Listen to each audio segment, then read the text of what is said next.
So we used to do the push-up exercise, take 30 breaths and let the breath out and do as many push-ups as you can. My focus wasn't creating a business. My focus was creating a foundation, that of the breath, the cold, and the mindset. Actually, what covers now the Wim Hof method, my dad's techniques. Enahm, thank you for your time today.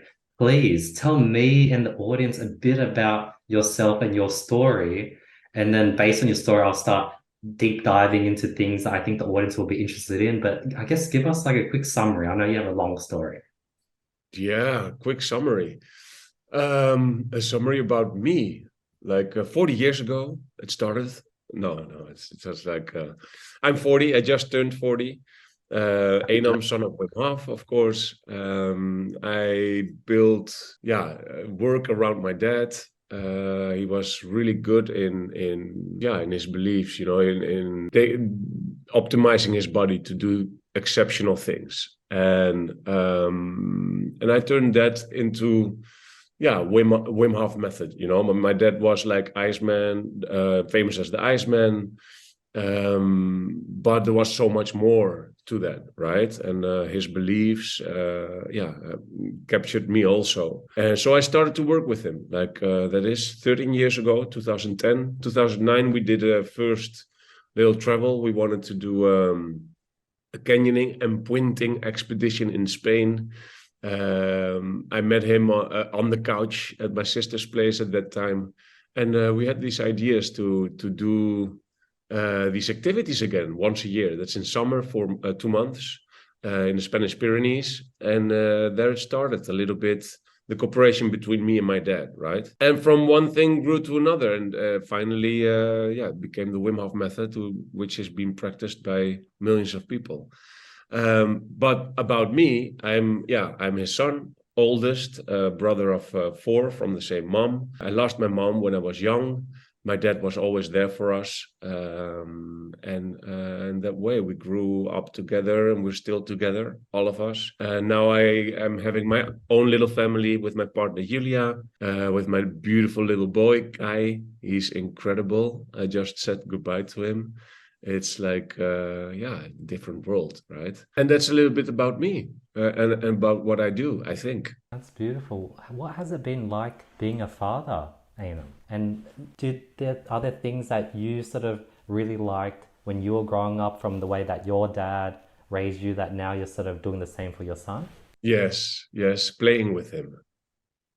That's incredible. It's incredible to see every day there's something new. There's something new and something new to explore for him, for me to witness. And it's incredible to live that journey together. He's just 13 months and 10 days now today. And it has been 13 months and 10 incredible days up till now. And everything before went really well. And it was time because I'm 40, I'm having my first child. Normally, that's quite at a later stadium in my life, right? I've always had this trauma of binding, being with a woman and growing into a relationship. And this time it felt good. It felt like this is the right woman, and let's do it. And I lost my trauma there, my trauma of committing, or my trauma of binding myself to in my case, to a woman, to a relationship, something so to grow together. And that has been the best choice in my life, I think. It has been beautiful, and you hear it from every dad, I think. Becomes like a little bit boring, but it is what it is. It is incredible. And you just start looking at a different way to watch things, like more into developing something, a safe environment for this little one. It has nothing to do with you anymore. But beautiful, incredible. I'm turning 24, and I haven't really had like a long-term relationship, and I'm at the age where all my uncles, all my aunties, all my family friends, they're like, hey Andy, do you have a girlfriend yet? Have you found someone? I'm like, no, not yet. And I'm pretty happy with myself, but I'd love to find a best friend. someone that I could talk to every day, someone that can, like, we're on the same sort of, we love the same things, but I just haven't found a best friend. And, everyone, all my friends are like, hey, Andy, when are you going to get a girlfriend? But you're sort of, you found your partner. I don't know how long you've been with her, but you're 40 years old. Any advice for me? Yeah, no, just keep on doing what you do. If you love being you and doing your things, that's great. There is no pressure, and there shouldn't be any pressure. There's no pressure in finding someone because you're not searching for something. Something finds you in the end, I think. But you can be open, you can move yourself into certain environments to see that what attracts you, what do you love, and where can you find that what you love in what environments. Move yourself there, and that's it. I think that's what you're doing, right? If you feel content with your situation at this moment. So there is no hurry in finding something, or it's not about finding. It's about something gets together, and then that's it. And the rest is history after that, But before that, yeah, so something a future thing. And as long as you are there in the moment, it will cross your path at a certain moment for sure. But I understand the family pressure, which is a good thing also. It keeps you sober. It keeps you sober because, yeah, when I was 24, I could lose myself also into a lot of ways, which, yeah, were good for that moment. And yeah, I wouldn't change anything for now. And I'm 40. I found my relationship 3 years ago now. It's gonna be 3 years, 21st of June, 20th of June, the longest day of the year. And yeah, and we already have a baby of 1 year and a month, so it can go really fast, but it can also really slow, and that's all okay. Nothing. So yeah, just keep on doing what you're doing, man. That's an amazing advice. I think one thing that does add a bit of pressure for me, it's like I've always wanted a big family, 10 kids, 15 kids. And if you want a lot of kids, you sort of need to find someone early. And I know I can't really rush it. You can't really find the person, it sort of just comes. Yeah. No, it's there on the moment, and 10, 15 kids, you have some time, 10, 15 kids, it does mean that, yeah, 10 kids, it's like at least 10 years. Then you're going on, you're giving it some work. So yeah, 24, girl of 24, that's a normal thing. But when you're 34, my partner is also like 9 years younger than I, and she's on a higher level than I am. So, that's all good. You have some time. There's no pressure about that. And you can get 10 kids also. Also within 5 years or 10 years even, it's Yeah, okay. yeah. And what was it like? What was your upbringing like from your dad? Were you doing like cold exposure since the age of 10 and doing breathing? What was your upbringing like? Since I have been a baby, my dad used to dunk me in cold water and wash me with cold. Yeah, that's what he tells me. Huh? And yeah, what is it about growing up? It was just a normal thing, but a normal thing for us, not such a normal thing for our environment, So I always got picked on school. I've been bullied like till my 15th because, yeah, because we didn't have money. I didn't have the newest Nikes. My dad used to come with slippers to school, in his shorts, midwinter. And yeah, then for me, it was like, you didn't fit into those groups, right?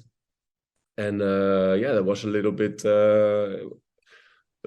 tough because my dad was always there for us. He was always our best friend. He was always playing with us, and he was very certain about himself. He was very confident about himself. Didn't matter what others would say or would think, And I think that has been a beautiful thing. So I think my childhood, till my 18th at least, it was a great childhood. We didn't have a lot, but we had all the love. My dad was there always for us. Of course, we had some tough moments, losing my mom on the way. Yeah, then first I lost my grandpa, which was yeah, the first moment you got to deal with death, and then a year later I lost my mom. So there was a second moment I used to deal with death, right, or a loss. And yeah, that has been quite impactful, I think. It has also resulted in some traumas of me not being able to bind myself or to commit myself to a relationship, for example. Took yeah, another 30 years or something. Well, 27 years till I got my relationship. So yeah, there was a beautiful journey also at the same time. I wouldn't change anything because it formed me to who I am, and I'm content with who I am. So it's just incredible, incredible, but ups and downs. Yeah. Ainam, over the last 30 years, were you seeing different sort of relationships? Did you have short-term relationships, or were you sort of on your own that whole 30-year period before you found your partner? Yeah, not I've never called it a relationship. Of course, these are relationships. You have relationships with your brother, with your sisters, with your friends, with your lovers. Let's call it lovers, but it wouldn't last, more than that term. It Mm. wouldn't last more than that commitment. So a lover, okay, I was very free. I was very open also about it. I never used like words to get something. No, I'm a free spirit. I want to have my freedom, and it's nice to share some time together. That was a little bit of thing, but never got further than that. Maybe once when I was 19 with a Colombian girl, and then she broke my heart, and then I never committed again. So it was a little bit like that. Very free and open, I think. Always straight, but free and open without commitment. How old were you when your mother passed away, Ainam? 13. 13. Yeah, I turned 13. I was in 95. And yeah, it's like the way it went is like, yeah, she committed suicide, but we didn't see her. We were in the same house, but we were brought to a different house of my uncle. Yeah, so we were brought to a different house, and it didn't. This message didn't get to us up till we were back in the Netherlands, and that was because my mom wasn't really there. She was sometimes she came for 4 months, then she went away for 4 months. So it was very normal to not have her around.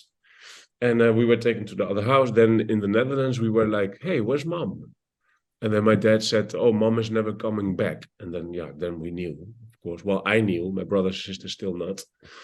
And I hid that. I hid that for like another 2, 3 years. My school, my mom and my dad would be separated.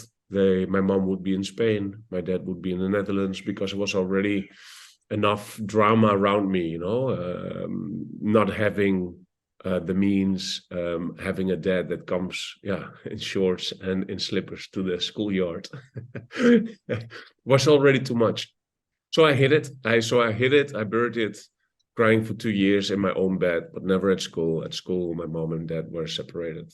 So there was a little bit the effect of losing my mom is yeah, trying to hide things, trying to keep yeah, how do you say this?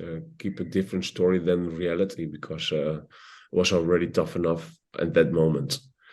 And yeah, we never had a mom to say like we never had this woman caring about her kids, cooking for them, making sure that they are going to school safely, or we always had my dad, who was a friend of ours, also not a dad, but more a friend. He was our bestie. That was it, and was great, and was needed. So yeah, those things become a normal. But losing her then, and knowing that, oh, it's never coming back, that was like quite hard. So of course, it's normal. It breaks you. Till I started to talk about it, and that was a relief. Like there was a, yeah, opening up. That was when I was 17, 18, like years later, 5 years later or something. Yeah. And was Wim, when listening to his podcasts and stories, he used to travel to Japan and go to all these around the world trying to figure out the meaning of life or figure out answers. Was he doing that traveling before he had the kids, during, after your mother? When we were till my 15th at least, or till my mom died, he never really traveled. Maybe he went once to India, I think once for like 7 days or something. But that's it. He started traveling in from 95. From when my mom suicided, he started to do his things in extreme. And from that moment, he got noticed by television, because he was diving up beneath the ice for a really long time. The first, it was in the Sloterplas. First time he counted with Dutch Amsterdam television broadcaster, AT5. And he was just laying beneath the ice, laying beneath the ice. And yeah, some people passing by saw that and thought there was a dead body in the ice because he was there for like 5 minutes, 6 minutes, like really long times. He was noticed by television. From that moment, he started to travel. He started to travel to Finland, where he did the world record diving under ice. He started to travel to all these places. I don't think he ever has been. Yeah, he's been to Japan in 2010 or 11, I think. But that's it. And it was for a world record. Him challenging his life was actually the start of his traveling, and he loved traveling because he loved all these esoteric and these how do you say this? There's a word for it. Different cultures, different Yeah, perspectives. yeah. Yeah, the mysticism, the mystic environments, the things that he didn't know in the Netherlands, he only saw in pictures, or that was where his imagination always went. So he risked his life for many years, many years, till I started working with him, and he traveled the whole world with that. But that was afterwards, not before. Got it. And what was different between your dad before your mother passed away versus after? After he started doing all these extreme challenges, but prior he was still going to school with slippers and flip flops, and he was like a yogi before, I guess. Oh yeah. He was very interested. He was so on top of the game. He was incredible. He could do all the poses. He was very. I found a couple of videos in Dutch where they were talking, my dad and my two uncles, about these books and about what was brought forward. And like intermittent fasting wasn't called like that, but like intermittent fasting, like not having food for 30 days. And yeah, but that's not intermittent fasting. Now it's all, oh yeah, we don't eat lunch till afternoon. Well, I didn't eat lunch till evening, till the 6 o'clock, because we didn't have food on the table in those times till my 18th. So, but so he was very into these disciplines about doing things with the breath, or doing things with the body, maintaining that, and it was incredible. He could, if he would do like push-ups, for example, he could do like 120 push-ups with slap, but without taking a breath. Incredible. So that got all documented, and but it was just before his challenges with the ice and endangering his life with it, putting his life on it, because those things were impossible at that moment. But he went further and further in. But so before, he was very interested. He was if you call a yogi, he was a yogi. It's all these yoga instructors, and it has nothing to do with that. He was a yogi, pure. It was incredible. He wasn't doing coffee. He wasn't doing all these external things, intakes. He was very passionate about having a clean, strong, lean body and mind with that. Just afterwards, so before he was really like a happy person, open. Afterwards, after the death of my mom, he was very depressed, actually, really depressed. Like, yeah. And I was trying to find happiness again, trying to find, to be able to walk around with his feet on the ground. And yeah, he searched that into his challenges. He felt alive in those challenges again. Some sparkle, something that he was good enough. Maybe it had to do with that drive, because yeah, your partner in life is abandoning you, right? She left you. She took her life. She left you. Why is that? You blame yourself. You can't. Yeah, that's what it is. Or you blame society. You blame. So yeah, and then my 18th, he found a different woman.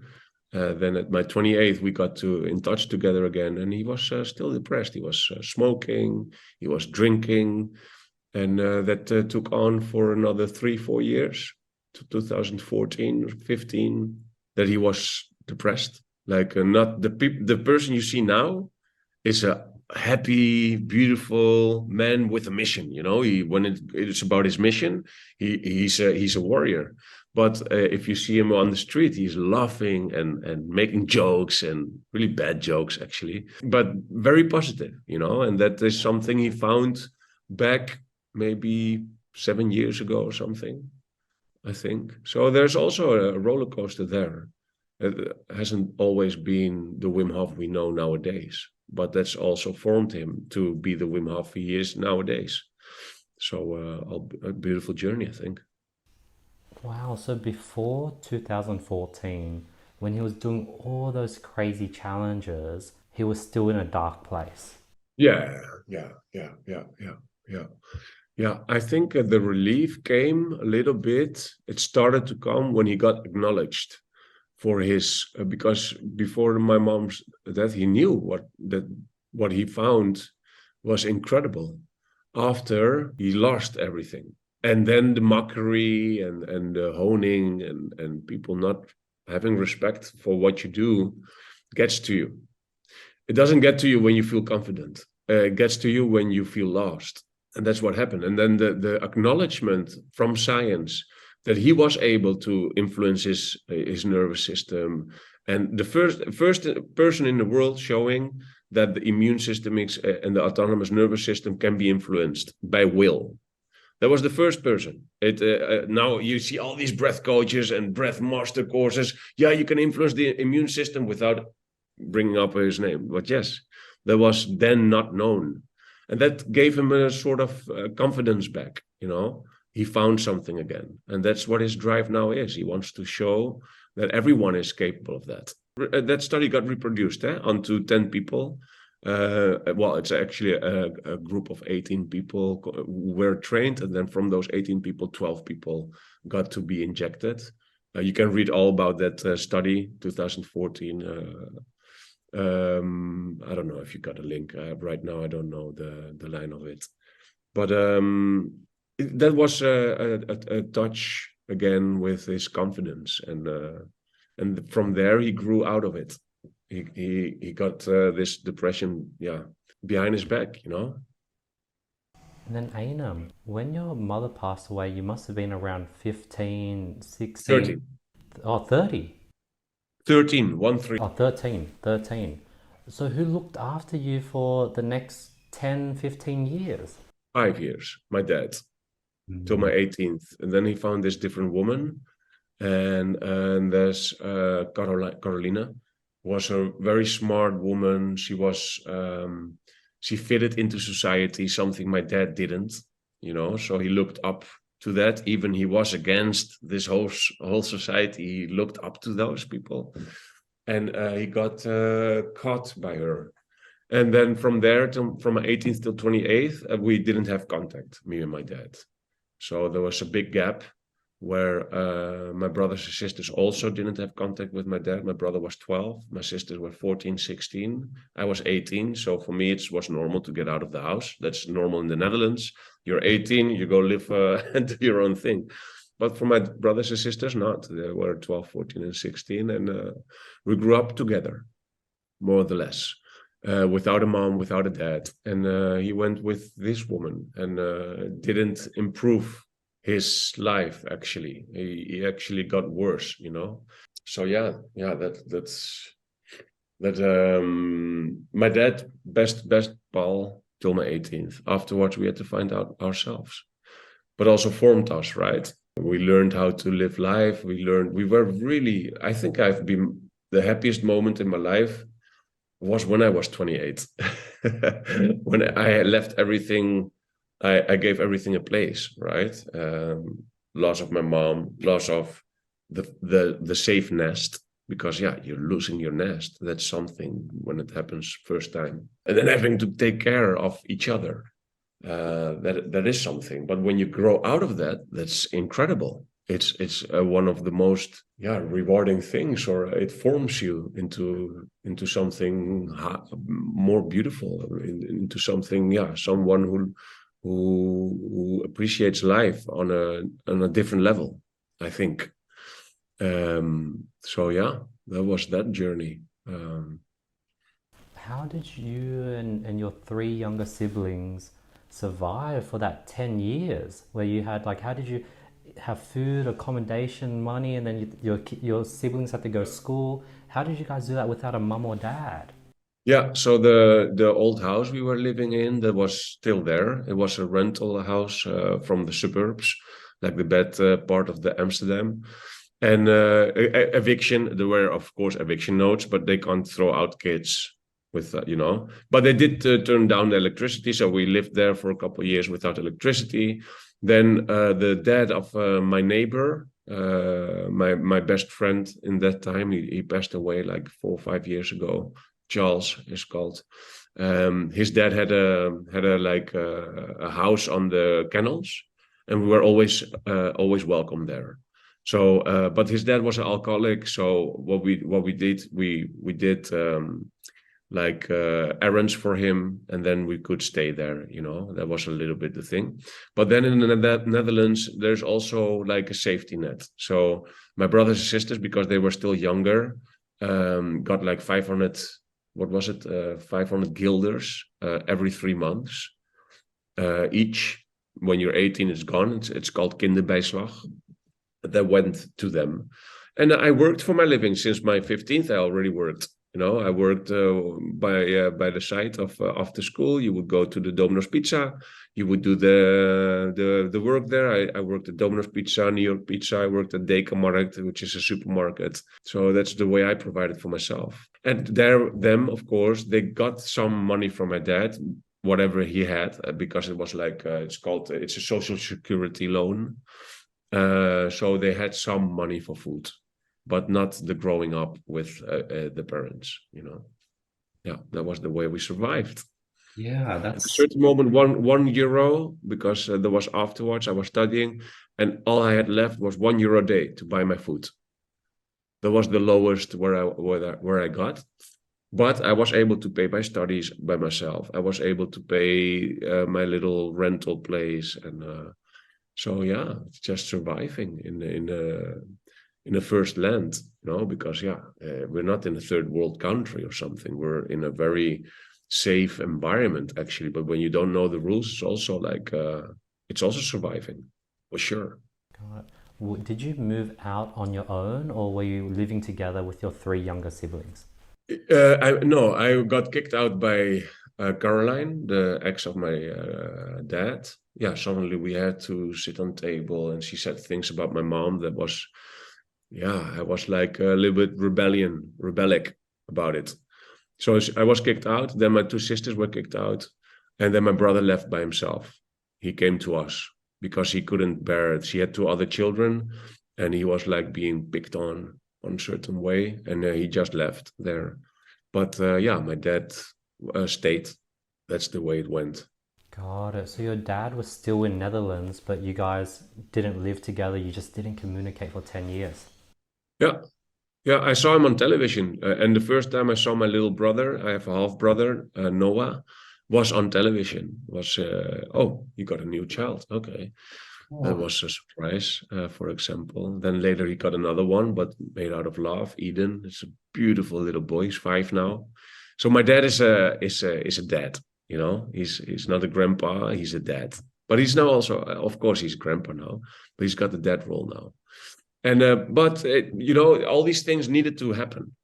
All these things led to where we are right now. And where we are right now, we're doing something beautiful together. We grew together much stronger than many other families, which I have in my environment, from my friends. My friend died of overdoses of speed. Other friend has a psychosis, is inside of a place where they keep them away from society. Other friend not died, but got hooked up on heroin, and look how we got out of it, because there was a good foundation, I think. So all these things needed to happen, and we're having now our family. We're working with my dad into something that is helping thousands of people, and that's great. It's very satisfying, you know. So there's no regrets there. There's yeah, a lot of tough moments, which formed we learned from it, and now we came out stronger than ever, you know. So yeah, it's like maybe a little bit a lot on that history. It's something we don't I don't really bring forward, you know, and yeah, I don't like to have interviews actually because it's not about that. It's not about what happened before. It's about what are we doing right now and what can we do in the future. How do we grow that? That's what I'm focused on most of all, and what we're focused on as a family. We have our traumas, we have our discussions when we get together, we have our fights, yes, and sometimes they get like really heavy, but we always find each other again, and because we know how it is to not find each other, you know. Tell me about that. When you were 28, how did you guys come together, and how did that sort of relationship start, and how did this whole journey of what you've built start? Good segue. So I also I came back from traveling. I was 28. I didn't have a place to stay, so I stayed at my sister's couch, Isa. She had this house of the government provided when she was 18 because she didn't have a house, and she was on the list of yeah to get this social living. And she invited me on her couch, and my dad also was there because he was kicked out at Caroline's, and he also slept on the couch. But I did see him on television doing his extreme feats and such, and I just started my little company, Hof Outdoor and Incentive. Graduated like 2 years before of that within the university. Well, university, it's a hogeschool in Holland. It's HBO. Well, it's a university in the States. And I was creating my outdoor expeditions to Spain. And I thought, hey, let's do that together, you know. And from one thing came another. And from there, we started to grow together a little bit. But it took years also to accept each other again. Because, yeah, what I did in those times, yeah, I saw something. My dad became famous as the Iceman. He was famous as the Iceman, risked his life. I saw an opportunity with that. I could maybe, yeah, to create something together using the fame, me using my structure and my entrepreneurship in that time, and doing something together. And that's what bit by bit came into what we do now. But it didn't start like, oh yeah, let's do Wim Hof Method. No, not like that. And what was the Spain expedition? Was it like a Kentucky tour where you're taking people backcountry into the snow? What was the Spain expedition? Oh, no snow at all. It was in summer. So what it was like, we used to do these canyoning trips with my dad when I was small to my 15th, and that was awesome. It was awesome. You go with ropes, you climb up a mountain, and then you go through the canyon. You descend the yeah with help of the ropes, but there are also glides, and it's like a fun park for adults in nature. So, but we didn't have money for neoprenes, you know. So what my dad used to do is we used to guide these people together afterwards when I was 28 without neoprene through the cold water, like for hours, 4 hours or something. Of course, you heat up in between. You do the canyons where you can heat up, but there was nothing to do with snow, ice, or whatever. You know, that was the touch we had with the cold. But it was more about the activity, about the canyoning, about the climbing, and about the hiking, being in nature. That was it actually. And were you guys living in Spain and living near the canyoning site? No, no, no. That was just in summer. In summer, we would always go back to Spain. We have family there also, and this was on a campsite, camping Peña Montañesa, where I used to work also as a waiter and as a safety guard, as all kinds of jobs I had there in summer. So that's where I also returned to. That was our base for our activities. But there was yeah, we lived in the Netherlands actually. And then how did you guys get your first clients for the expedition? Like, was the internet around yet? How did you start I building out? used to make flyers. I used to make these flyers with yeah with programs what were available then. and Hofouderen incentives. And I created a website using HTML together with my friend Jantje, who helped me. I made a promo. I did a week of canyoning with my friends. You can that week you can still find on YouTube. Canyoning in Spain with the Matties.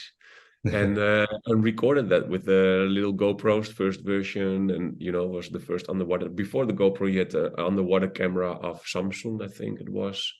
I'm sorry for the brands, but I still remember the cameras I used to film everything. And that's still out there, I used to put on the ropes. The ropes we still had from when I was 15.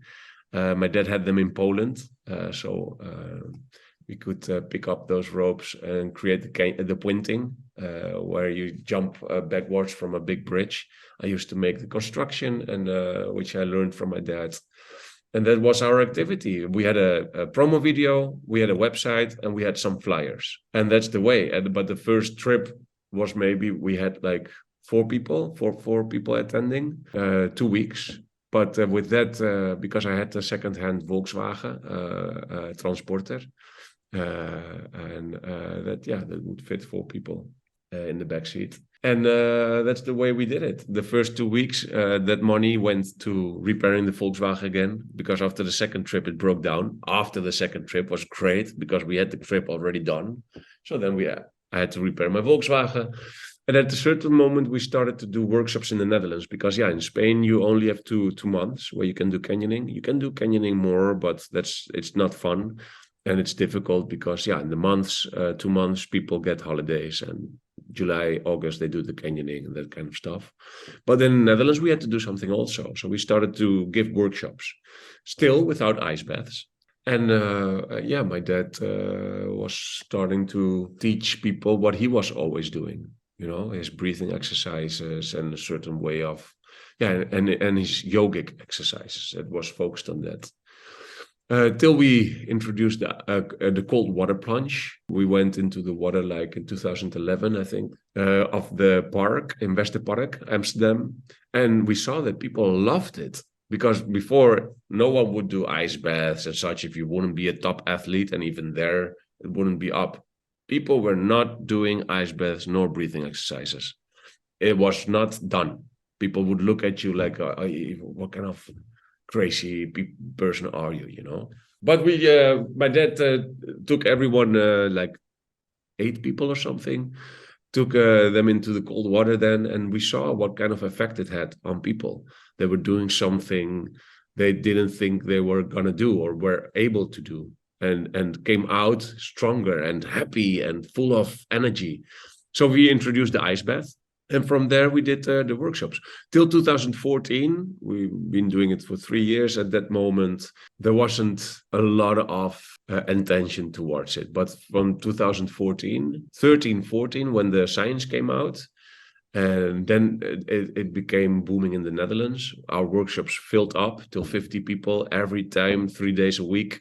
Friday, Saturday, Sunday was incredible. We had all this thing. I had a new website, Innerfire.nl. And we were focused on the Dutch market till Joe Rogan and Tim Ferriss did the podcast, and then we went berserk. But towards that, I already created the online course, which did nothing. Together with Bart and two other friends who attended one of the workshops in 2011. And making that, because my dad is like one person, you can't be giving workshops all the time. It's just not enough. If you want to create something worldwide, it needs to be... It was online at that moment. The online course started to do incredibly well with Joe Rogan, and then got a blast off. So bit by bit, bit by bit, step by step, for years. And the first sort of workshops before the cold plunge, was it the 30 breaths, 1 minute hold, 30 breaths? Was the Wim Hof breathing technique already? Yeah. These are the techniques my dad has. He perfected those already for years. He's always been busy. And when he really went into the challenges since the death of my mom, 95, he also perfected those. There's a whole journey. So yeah, of course, that was already there. Just introduction of the cold water and knowing how to manipulate that strength with the breath to be able to resist that cold, to bring a counter force, because the cold is a great force, and it takes you if you don't do anything counter-wise towards it. You have to raise your energy towards it, to be able to do it. So that already existed. It wasn't named the Wim Hof method because you can't patent any breathing or pattern or something. And of course, I've been looking to protect it because when at the beginning, you have to protect things. Otherwise, others can just walk around with it. So instead of protecting it that way, I branded it and I attached it to a name. Who is my dad? And not to the Iceman, but to Wim Hof. Because Wim Hof is a person like you and me, right? The Iceman is just some superhero you look at and you're like, oh, wow, what a nice trick he can do.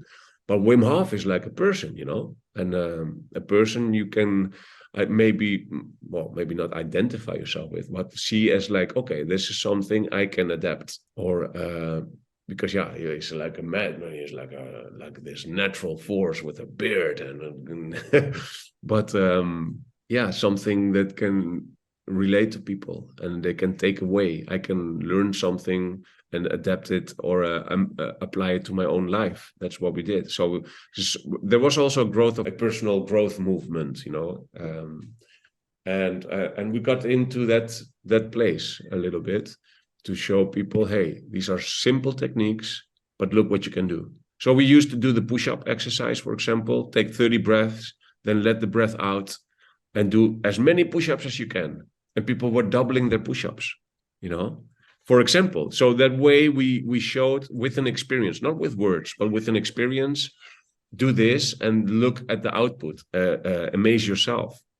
Okay, that you can believe in, You don't need to convince anyone, only if you just let them feel what is possible. That's what I started to do. Started to make these free little mini class videos to give people within 4 minutes the feeling that they could do so much more than previously before doing this little mini video. So you already actually would give them the techniques, all they would need for free. But people love to learn more. They love to invest. They love to place some worth to something because, to do some, okay, this, I need to do this and this. And that's it. It's boring. You want to invest. You want to dig. You want to discover new things. So that was the online course, and that's the way I did it. There was like a personal growth movement going on, and that way I would like give people a experience. My dad's teachings, of course, and from that experience, you have a dedicated person. You have someone who wants to. He's a believer.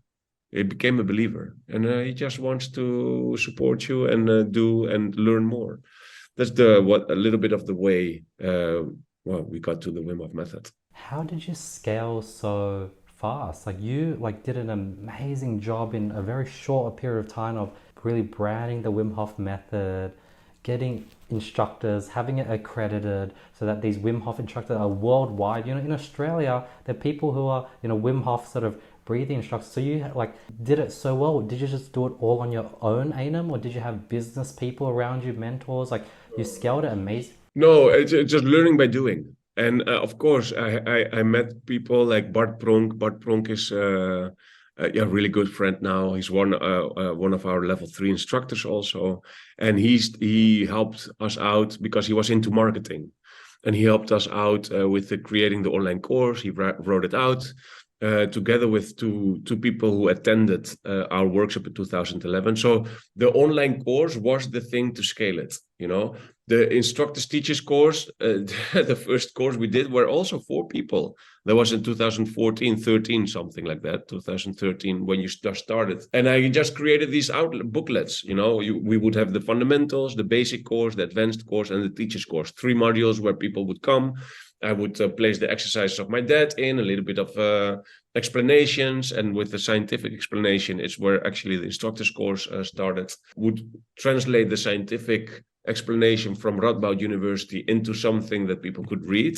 And that way to start something off, there was no business around. I wasn't my focus wasn't creating a business. My focus was creating a foundation that of the breath, the cold, and the mindset. Actually, what covers now the Wim Hof method. My dad's techniques. In what way can we create something that within this movement, the personal growth movement, people can apply? And the online course was the one that would scale it. And now, because my dad is such an amazing, like, it's incredible what he can do and what he was able to do while being sort of alcoholic at that time, while smoking at that time, while being depressed, still being able to do all these strange, crazy feats. Can you imagine what he had in hands? That's gold. And the only thing I did is like frame it. That's what I did. And learning by doing. I think if I would have the right business people around me, this would have been like not a 10, 20 million euro business a year. No, it would be 100, 200, 400 billion euro business. But that was not our focus. And it's okay. But the name went out everywhere. And now you see it, the movement of, breathing coaches and doing breathing and cold exposure. It doesn't come somewhere else than from us. And they just copy the work.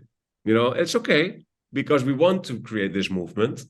But that's because my dad has been pioneering. He has been sticking out his neck. We have been sticking out our neck. And now this whole movement is going on. In Australia, there are a lot of instructors that just abandoned us, left us, or took our knowledge and went doing their own thing with ice baths and breathing and do their own certification. That's all good. That's the way people do when they don't need to stick out their neck anymore. It's where they use others.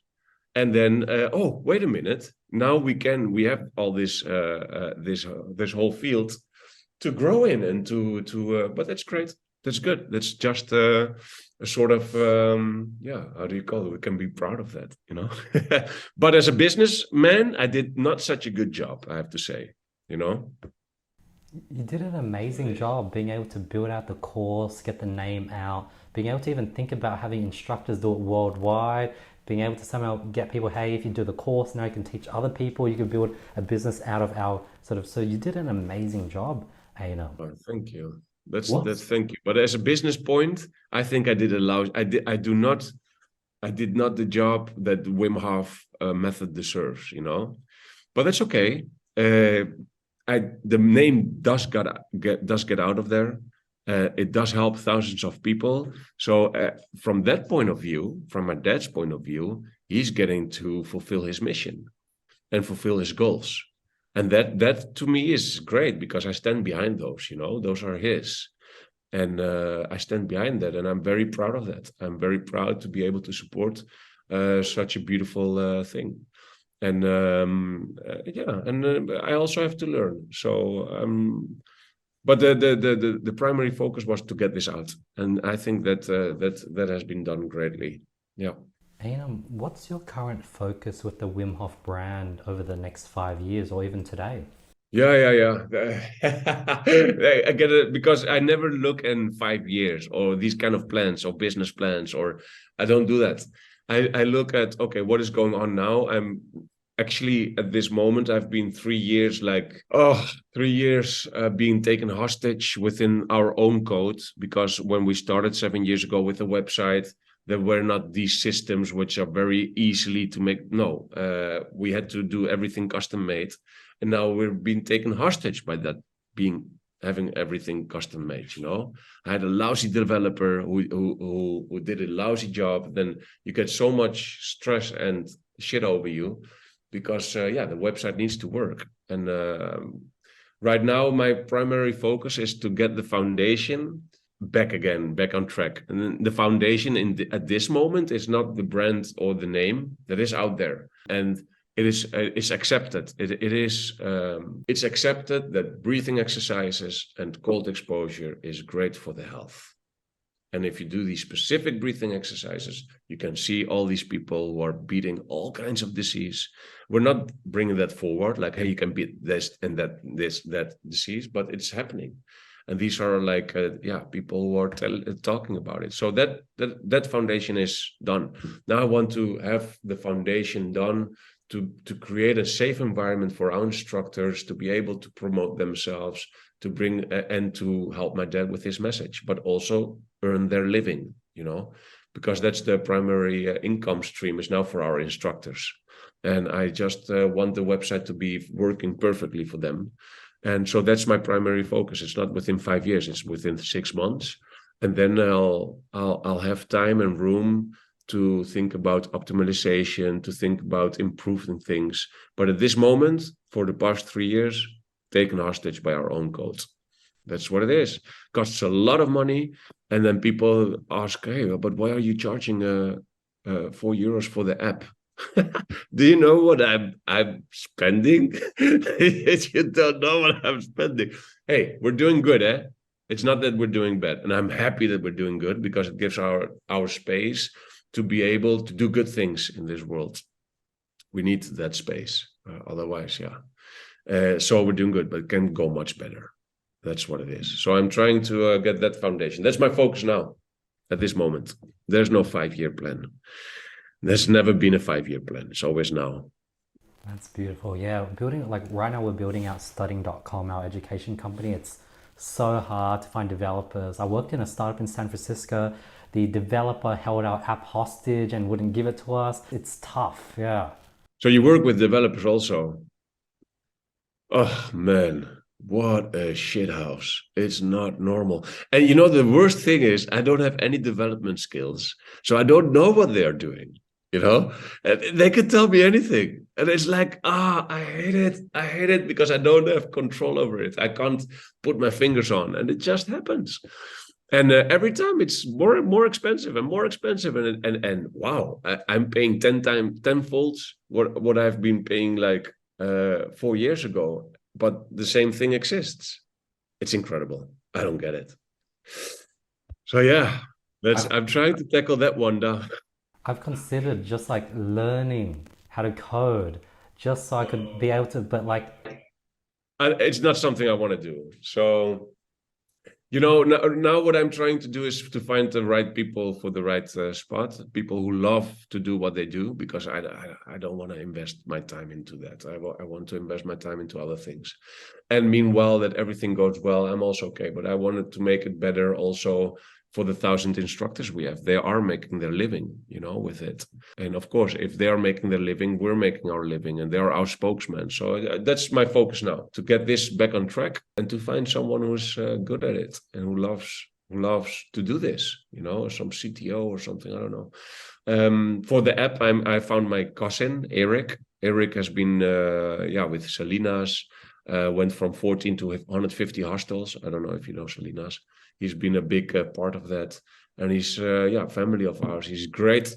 So we're now doing things together, and so it's keeping on within the family, which I love to work with people I love. It's you don't you don't put each other on the highest, and giving all. No, we clash, but it's good. In a relationship, it's good to make up again and grow out stronger. So yeah, that's what I'm trying to do. But so you with your course and the developers, is this the same situation you are in, or are you getting out of that, or?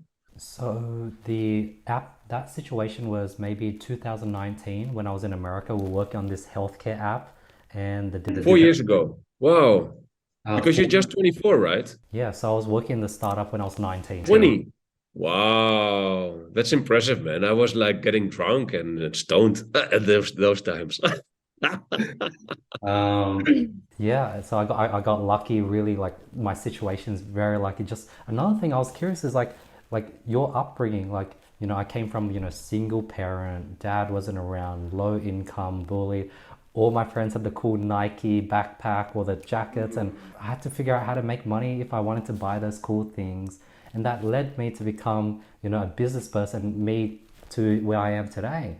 And I always wondered, like, with my children, like, how do I give them the same adversities so they, because I want them to be strong people, but then I also don't want to hurt them. Yeah. No, I think I don't know yet. Mine is 1 year and 1 month and 10 days. And but what I think, or at least what I want to do, is to let it up to him. What do you want to do? And as long as he's happy with, because you don't need a lot to be living, we have survived with nothing, so you don't need a lot to be living, and and to be happy. Yeah, it has nothing to do with anything else than being able to live and do things that you love, you know so I'm not gonna, I think best is to let them figure out themselves and guide them wherever you can with what you have learned. And that's it.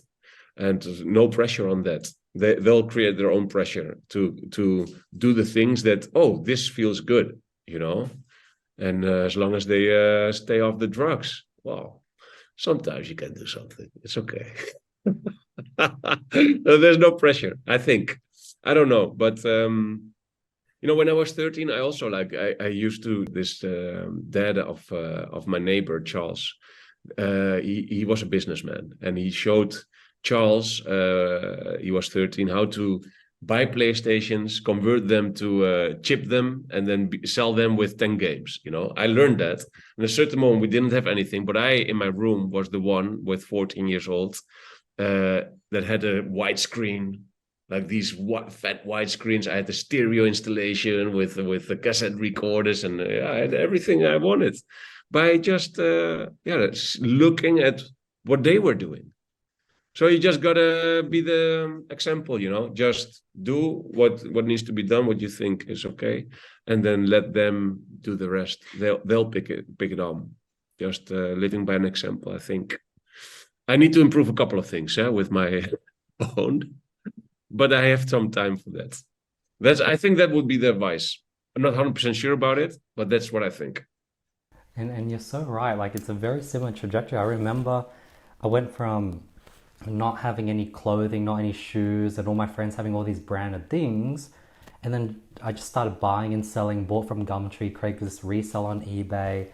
And then in a year's time, all of a sudden I was surrounded by Louis Vuitton wallets. I had like Supreme jackets, and they were worth $2,000. And I had all this clothing, and it was like I felt so good. Just like how you have the big TV, the PlayStation. It was, yeah. It's the fruit of where you place your time in. It's not about the jacket or about the television. It's about the result you got by putting your time in, and that's a very rewarding experience. And yeah. But yeah, of course, yeah, and it's great. You grew up with the internet, you grew up with all this technology, and you found your way within that. That's great. Yeah, I think that's the way.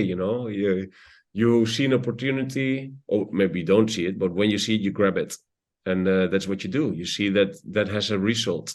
It gives you feedback, and you do something with that feedback. That's the way we have to live. That's it. You take what makes you feel good. You take what creates something good, and you stick to that. And you leave whatever damages you, or what you're busy with. That's it. You just don't. Why? You have. It would be stupid, no, to repeat things that are not good for you. It's like, just have that clarity. Being in your space, what's your journey with sort of like happiness and sort of going through ups and downs? Like, for example, me personally, like over the last 2 years, man, so many ups and downs. Like, even last weekend, like 2 days ago, I came home late from the city. I was, we went out karaoke, singing, and came home late.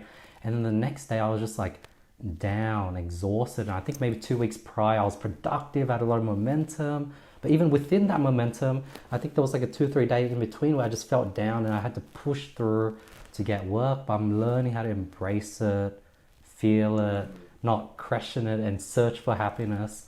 What's your journey been like, Enahm? Also ups and downs, and that's all fine.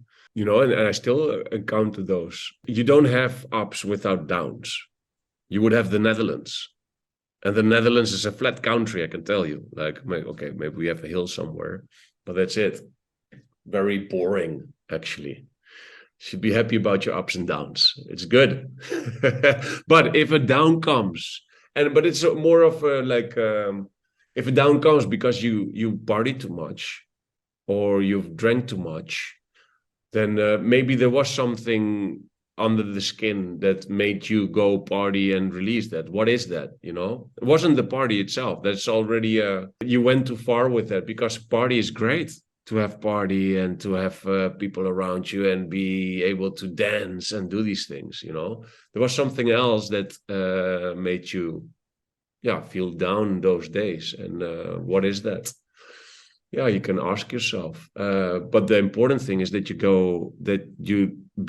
you're able to let it go again, and then just get to your productive state. That letting go sometimes is difficult, and depends in what ways. I think it's a good thing to be able to analyze that, or look back. What made you feel that way, and can you do something about it? Then do something about it. Can't you do something about it? Go further to the up again, but use that as a good down, because without the downs you don't have the ups. That's it. That's how I do things. I also get sometimes depressed or anxious. Now, anxious I actually only got one time with my partner.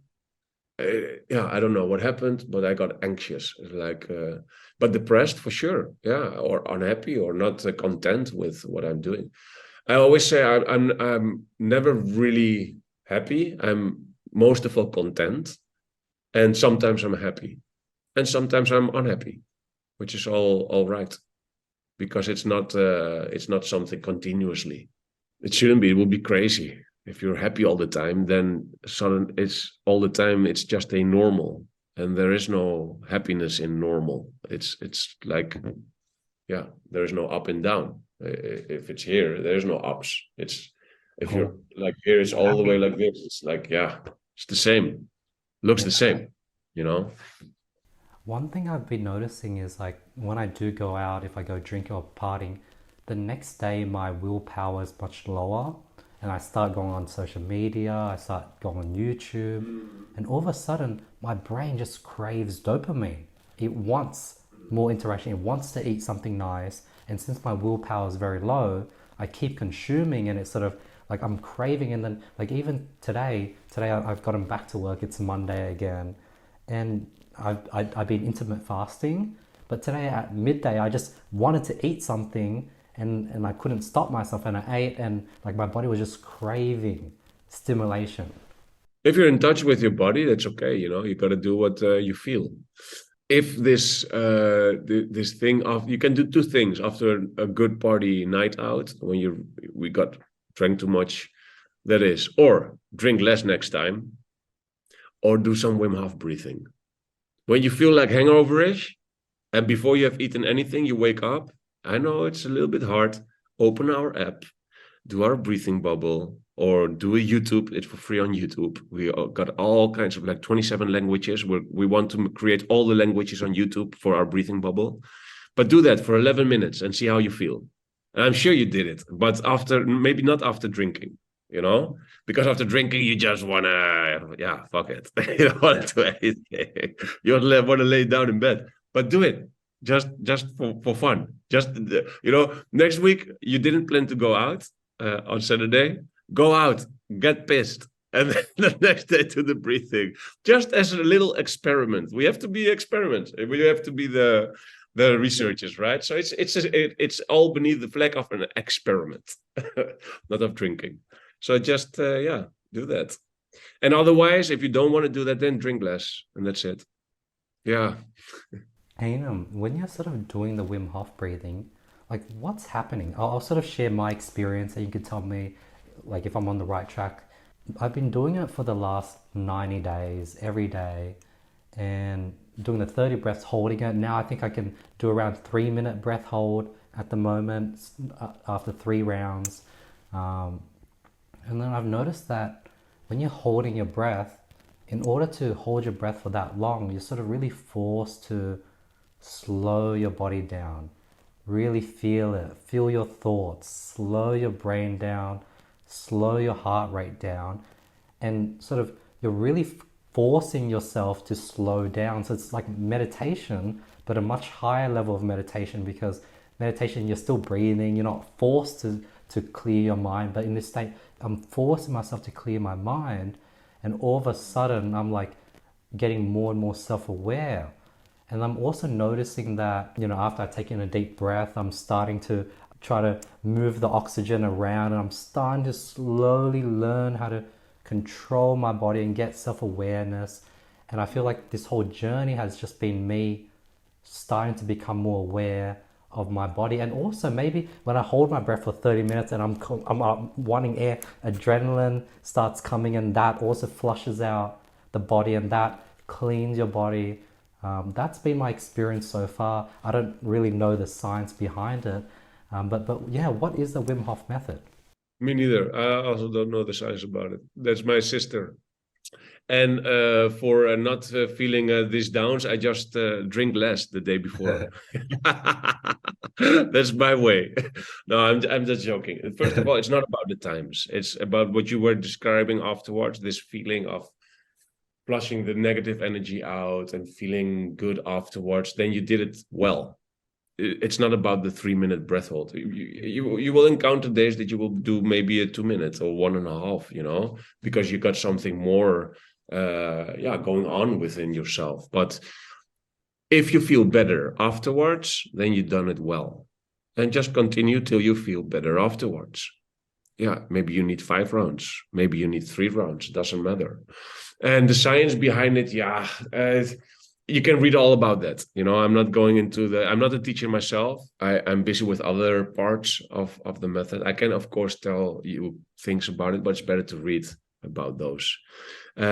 It's just great for you. It makes you feel better, more focused, open. You can take away blockages you have within yourself. You can bring up traumas, what we see, and just check it out yourself. You have to try it yourself. I'm not gonna explain 20 things. If people, how to understand it is by feeling, by doing it.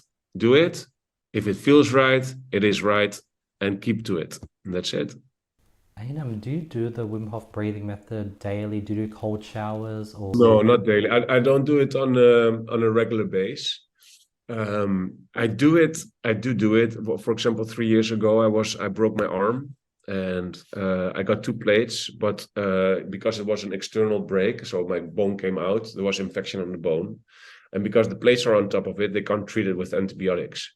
So they were very, very, and it had infection on the bone. So they were very scared that I would get an infection throughout my whole body in that moment, in that week. And I wasn't scared at all. I was doing my breathing exercises, and like my dad used to tell me, and I felt really good. I felt great. I wasn't scared at all. And they wanted to keep me in the hospital. I said, "Fuck this! I'm going away." And I asked my brother and my friend to pick me up, and we went away. And of course, I got a couple of operations more. There's still the infection there, but it doesn't get to me, And now it's healing up again, bit by bit. The body's doing what it needs to do. So I don't do these regular things.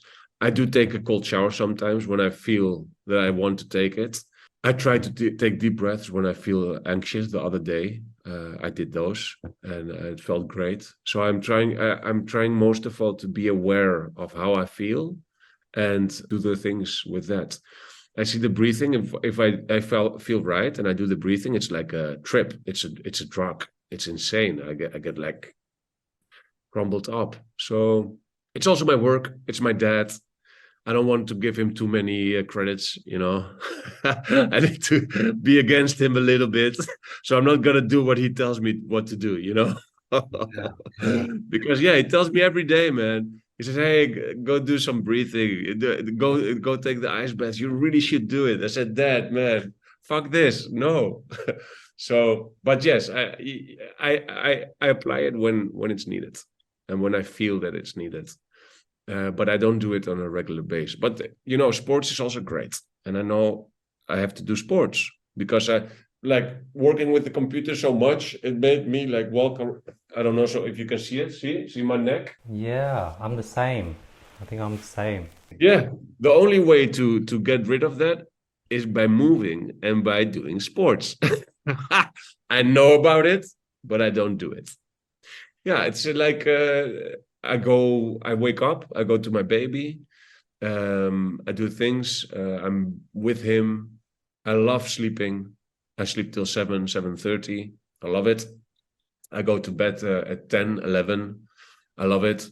And in between that, my baby is going to kindergarten, or at 9 o'clock, I'm going to the office normally. He goes to kindergarten, or when he is at home, I go to the office 9:15. I am with him. Then I work at office. I work at night in my head. And when I get at home at 5:30, I'm with the baby. And I just chilling with him till 7:30. And then at 7:30, I could do some sports, but I can also like hug with my woman, which I haven't seen all day.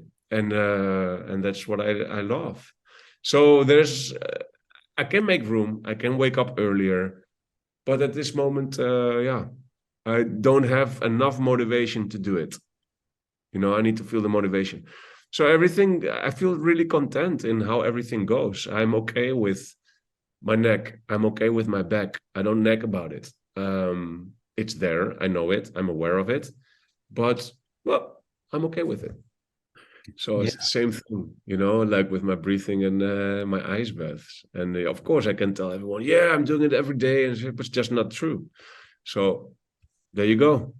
because like I went through like a similar thing where I remember there was a period where I was had a crazy morning routine. I was waking up early, cold shower, meditation, reading affirmations, manifesting, reading a book, and by the time I got to work, I was exhausted.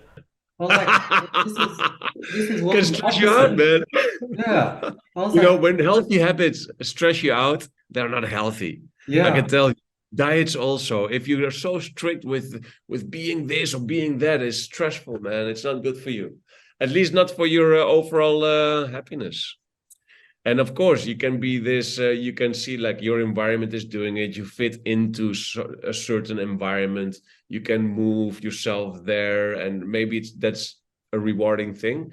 But if you stress about it, I don't think it's good for you. That's it. Talking about that, one thing I've been loving is your music journey.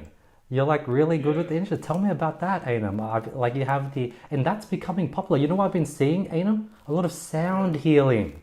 That's a whole wave. That's a different wave. It's a different wave. Yeah, yeah, yeah. No, I do it because I love to do it. A friend of mine was doing it like 4 or 5 years ago, and I picked on. He left his pen at my place, and then I used to play guitar before of that. It's always been there. My dad used to play a lot of guitar when I was young, and just autodidact. I took it, played a little bit, loved it, and kept on doing it.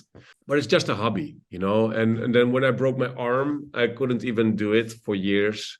Then I was still doing it after my operation, and which I shouldn't, because it has some vibration going on. I don't think it's good for healing the bone. But other people say, no, no, it's sound healing. Yeah, well, no, it's I'm slapping I'm slapping on it, and I don't think that's a good thing. It doesn't matter what kind of note comes out of it. But yeah, so I'm picking it up now again, and I played last time yesterday. So a friend came over to jam because I normally played always alone. But nowadays I'm playing a little bit with my dad, with friends, and yeah, I love it. I just love playing for a while, and it doesn't go. It's not more than 10 minutes, or a session, or 15, but it brings me to rest, and my partner loves it. So when I'm playing, she's happy about it, and I'm having my 15 minutes of relaxedness, and afterwards I put it away again. That's it. So I used to post a lot about it before, and then I saw that like it wasn't about playing anymore. It was about posting. And then I left. I thought, fuck it, I'm leaving the socials for 3 years, but I couldn't play either way. So yeah, what did I have to post about? I can't play. And okay, I can play a bit. Okay, I can post again. No, no, no. Anyway, but yeah, it's I love to do it. So it's not something I practice like a long time. I just take it. It's a 15 minute. I do it some days more, and but sometimes I leave it for a month, and then. But I love to do it, and yeah, that's it. I placed on with Niraj, a friend of mine, who does the Soma Breath. I don't know if you know it, but he's great with music, man. And yeah, we got together like 3-4 years ago. I'm doing much more things, but he made dance tracks out of it. That Oh, was cool. That's wow. cool. So you can find those on Spotify. They are cool, but they're not really the instrument. It's more a dance track. So now I want to record a couple of things with a friend of mine and a friend of my dad, Tahir Burman, Sherman. He's a great guitarist. It's insane how beautiful he plays, and he adapts to because I can't hold rhythms. I Yes. don't know what I'm doing. I'm just doing what I like to hear, and he makes magic out of it. It's incredible. And so I'm going to record a couple of things with him, which motivates me again to pick it up, because I know that what you can see 2 videos with him on YouTube. It's In the Moment. It's called In the Moment, and one is called, what was it called? Bring it up. Doesn't matter. Yeah. Yeah, it's with Tahir Sheshiman. Sorry? I'll get my editor, pop it up. Yeah. It's like with Sheshiman and Enahm Hof. You can find it on YouTube. But those songs, and it was just jamming. So what In the Moment was the first time I jammed with him. We just played the iPhone, and that's the recording. That's the sound of the iPhone and the image of the iPhone in my garden. But he made a little compilation out of it, and another one, Under the Sun. That's what it's called. It's also again jamming, just jamming. I just do something and he plays over it. I think it's magic. But I want to create it make it nice. And make it nice, something that has the respect towards him also, because yeah, I'm just playing there and he just does an improvisation and makes it beautiful, but it can, yeah, I can do better with that. That So but reminds. yeah, little things I love. Sorry. I was just gonna say, like, I've been learning jazz piano recently, and it's very Yeah. similar. Jazz piano, it's all about everyone, like all the different band members. They take turns, they feel each other out. It's like this pull and gab. It's like it's all, there's a general chord you go by, but then it's a lot of freestyling. It's very similar. That's beautiful, man. To be able to play something with other people is incredible. And I can't do it. If someone else plays, I can't like follow it. I need to do my thing, and someone else. So I'm a little bit, yeah. No, I'm still a little bit, yeah, not compatible with a lot of people playing music, because yeah, it's just I'm not that good at it. But I do love it when it comes together with someone. It's magic for me, at least, for my ears and my heart and my everything. And it's like, wow, I'm still listening to those videos once in a while, and I'm hearing his guitar making everything together, and then I hear all my faults, and I say, but he makes up for it. It's incredible. Tahir Sherman, look him up. He's incredible.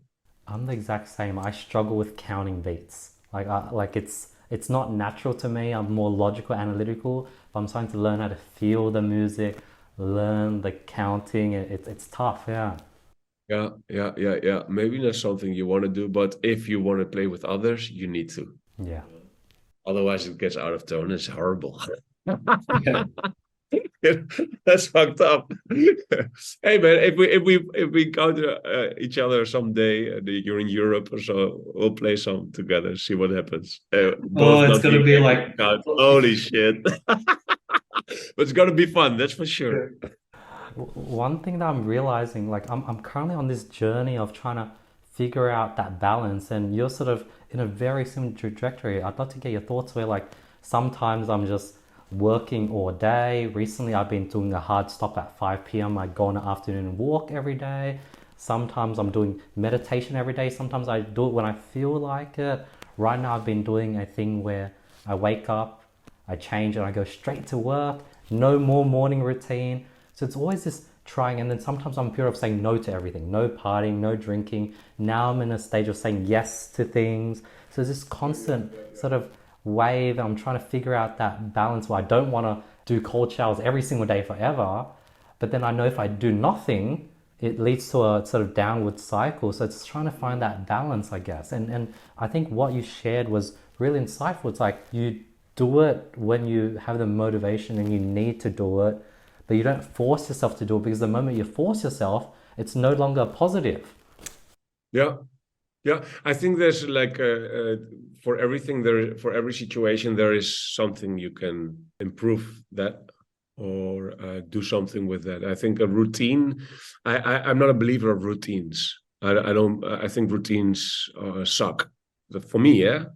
If I have to do every day the same thing, man, I get so bored. It's like I don't like it. But learning or seeing what, okay, this helps. Then if I do this, it helps me with that. That's great. Those are tools. Those are tools you can use. You don't use a hammer every day. If you use the hammer every day, you go crazy. I have to fucking hammer every day, like creating these walls. No, sometimes I want to paint. Sometimes I want to do this. So you have these tools, and that's also in life, and you use the tools when you need them. That's how I see it. So at least that's how I see it. Not maybe some people and some different type of people do need routine. They do need to do every day this thing to be able to feel good. But then those are his tools, and they have to. Yeah, you also have like certain professions. Doctors use the same tool every day, and maybe it makes their life beautiful, and then they should do that. For me, routine kills. It kills me. It's just it. Yeah, it doesn't work for me. If I every day have to do the repetitive things, I get like yeah, I'm done, just done. I move on with something else. Maybe that's one of my problems also. I always need something new, you know. Yeah. What do you go to your dad for, Anam? Like, do you go to like, would you go to him for like health, breathing, mindset? What things do you seek from your dad? No, no. I go to my dad to sometimes play some music, to talk about work, and but also, yeah, to be with as a family does. We just drink a coffee and make jokes, and those are actually the best moments when we drink coffee and make really stupid jokes, like really stupid jokes, but they are really funny for us. They're maybe very offensive for others, but not for us, And yeah, it's just stupid jokes. That's the best thing I go to for my dad. I think to have fun and be and appreciate what we're doing and what we're having. And but besides of that, we talk a lot about work and about how can we improve things. Sometimes I think he can do things differently. Sometimes he thinks I can do things differently, and we talk about that. Sometimes we fight, and then we make up. Sometimes we make music, but I never go to train with him. He would love so, but I don't do that.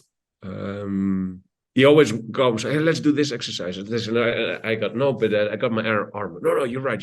Heal it first. Always got an excuse to get out, It's a relationship. That's what we normally do. And besides of that, we have a working relationship. And yeah, those are the two things actually. What's your experience with like family? Like you had the extreme where you're independent for a long time.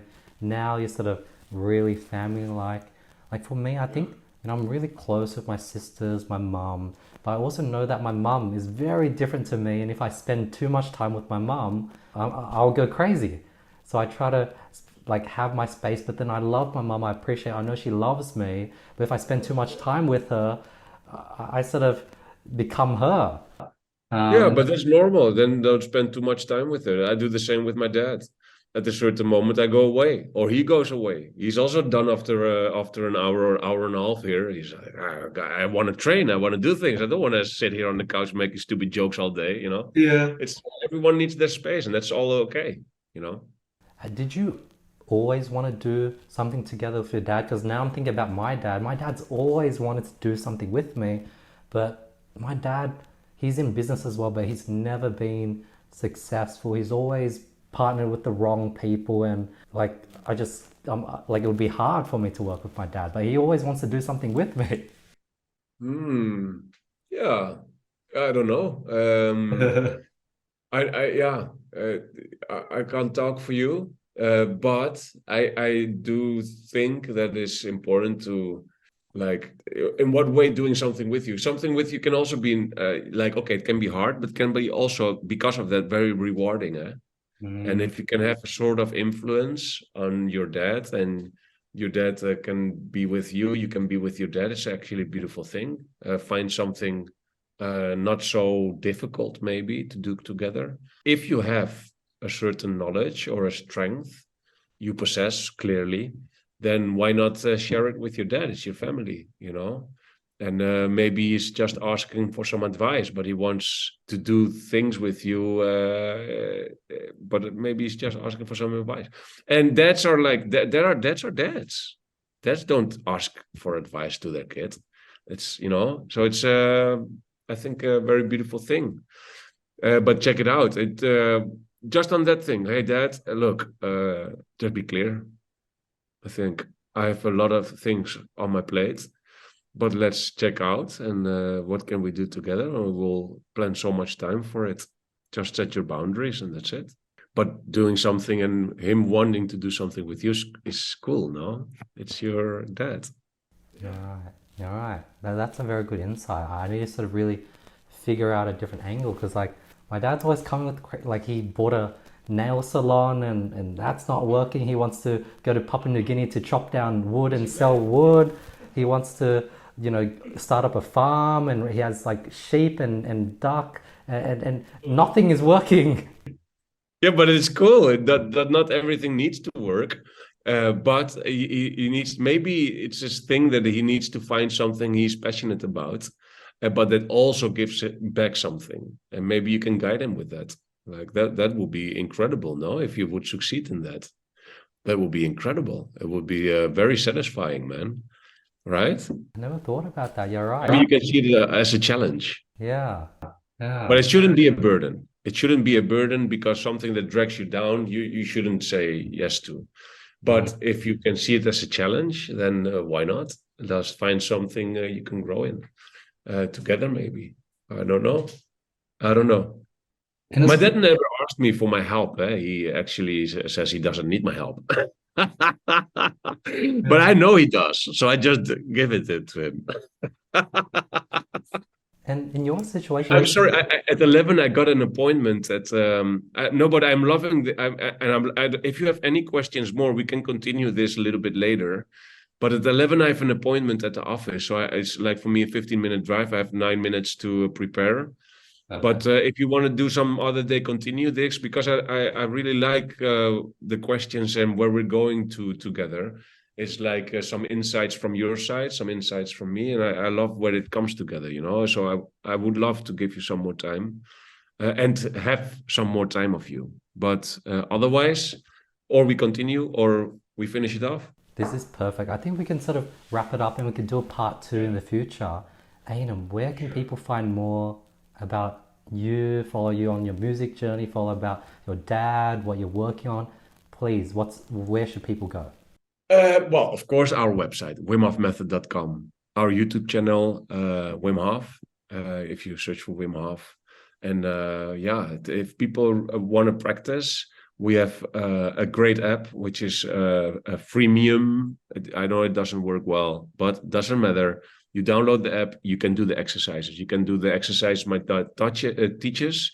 Then we have a paid version of it, which you pay like €3, €4 a month if you buy the year, which gives you all the features of the app, and it's a great tool to do your exercises. But if you don't have those $4, just go to YouTube, do the breathing bubble, which is for free, and it's a great breathing exercise. Which if you just do it every day, you get the results that are being promised, you know.